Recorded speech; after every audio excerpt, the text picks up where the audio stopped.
आप सभी को जय मसीह की। आप सभी के लिए मैं लेकर आ गया हूँ आज का वचन। और मेरे प्रियो, आज का वचन आपके जीवन में आशीष को भेजने जा रहा है।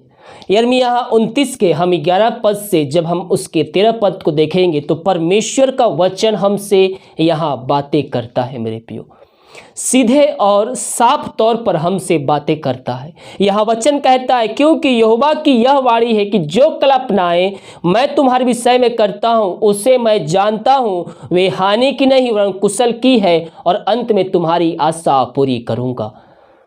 मेरे प्रियो, अगर हम प्रभु से प्रार्थना कर रहे हैं तो हमें धीरज धरना है। हमें उसके आशीष का हमें इंतजार करना है।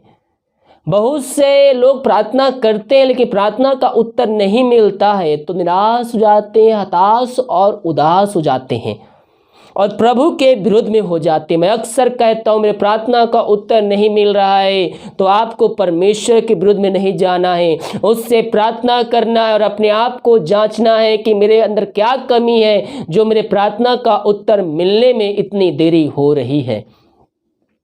और परमेश्वर का वचन कहता है, जो कल्पना यानी कि जो बातें मैं तुम्हारी विषय में सोचता हूं वह हानि की नहीं बल्कि वह लाभ की है, और अंत में तुम्हारी आशा पूरी करूंगा। जब वो आप किसी चीज के लिए प्रार्थना कर रहे हैं लेकिन प्रार्थना का उत्तर उस समय नहीं मिल रहा है, लेकिन आगे चलकर प्रभु यीशु मसीह ओ आशा ओ आशीष को आपके जीवन में भेजेगा जिस चीज के लिए आप प्रार्थना करें। लेकिन सही समय आने पर, जब सही समय आएगा तो प्रभु यीशु मसीह हमारे जीवन में आशीष को भेजेगा। कैसे? जब हम संपूर्ण मन से उसकी ओर फिरेंगे। यहां पास वचन क्या कहता है उसके 13 पद में, तुम मुझे ढूंढोगे और पाओगे भी, क्योंकि तुम अपने संपूर्ण मन से मेरे पास से आओगे। आधा अधूरा नहीं मेरे प्रियो, संपूर्ण मन से।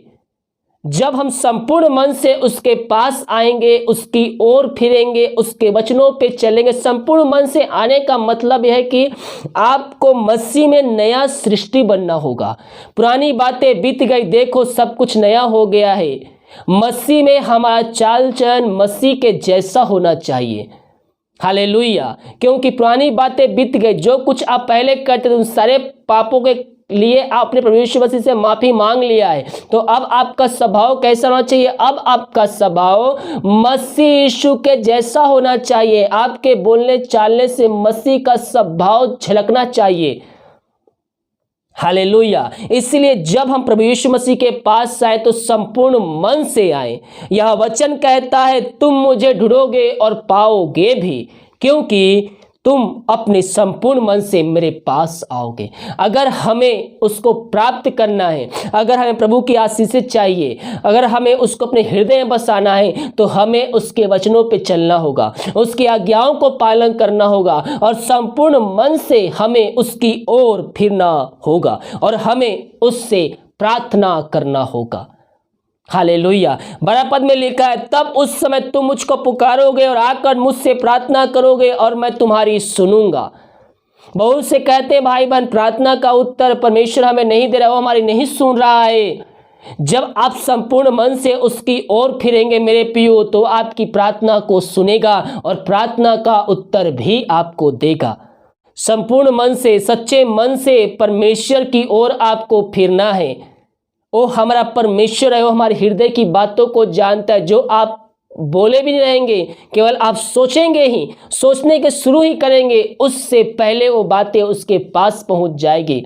इसीलिए जो हमारे बात हृदय में वही हमारे होठों पर भी होना चाहिए। हम केवल आशीष चंगाई के लिए ना आए बल्कि अनंत जीवन के लिए प्राप्त करने के लिए हम यीशु मसीह के पास आए मेरे प्रियो। क्योंकि इस जीवन के बाद भी 2 स्थान रखा है, नरक और स्वर्ग।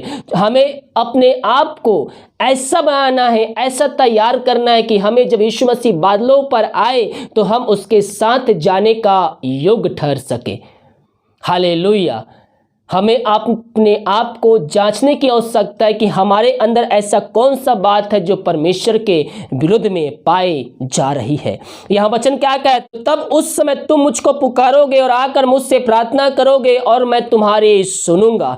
14 पद में कहता है, मैं तुम्हें मिलूंगा, यहोवा की यही वाणी, और बंधुआई से लौटा ले आऊंगा। वो आपको बंधनों को तोड़ेगा। आप जिन बंधुआई बंधे, जब संपूर्ण मन से आप उसके पास आएंगे, वो आपको बंधुआई से निकाल कर अपने राज में लाएगा और आपको हर एक बंधनों से आजादी देगा। केवल हम संपूर्ण मन से उसके पास आए, हम उससे प्रार्थना करें, क्योंकि वो प्रार्थना का उत्तर देना परमेश्वर है। जब संपूर्ण मन से हम उसकी ओर फिरते हैं तो वो भी संपूर्ण मन से हमारी ओर फिरता है और हमारे लिए आशीष के दरवाजे को खोल देता है। प्रभु इन वचनों को हम सबको आशीष प्रदान करे। आइए हम एक छोटी सी प्रार्थना की ओर जाते हैं। धन्येश्वर राजा, धन्येश्वर राजा, तेरे नाम की महिमा हो। धन्यवाद यीशु, धन्यवाद यीशु। प्रभु जी धन्यवाद पिता इन सारे बातों के लिए पिता परमेश्वर। जितने भाई बहन पिता इस वचन को सुने पिता, वो वचन पिता उनके जीवन 30 गुना 60 गुना 100 गुना फलवंत होने पाए पिता। ये संपूर्ण मन से तेरी ओर फिरने वाले हो जाए पिता परमेश्वर। ये तुझसे प्रार्थना करने वाले हो जाए पिता।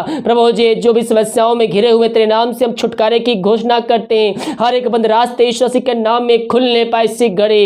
ग्लोरी ग्लोरी ग्लोरी ग्लोरी रसखराबा हुलराबा रिखराबा रक्तम जयम। इन सारे भाई बहनों को तो भरपूर किया पिता। हम इस बात के लिए धन्यवाद देते हैं। प्रार्थना सुना धन्यवाद यीशु का पिताजी आशीष मांगते हैं। सुंदर ग्रहण कर। आमीन आमीन और आमीन।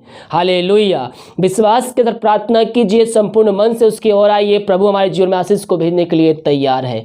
वीडियो को लाइक कमेंट से कीजिए ताकि और भाई यीशु मसीह को जान सके। God bless you.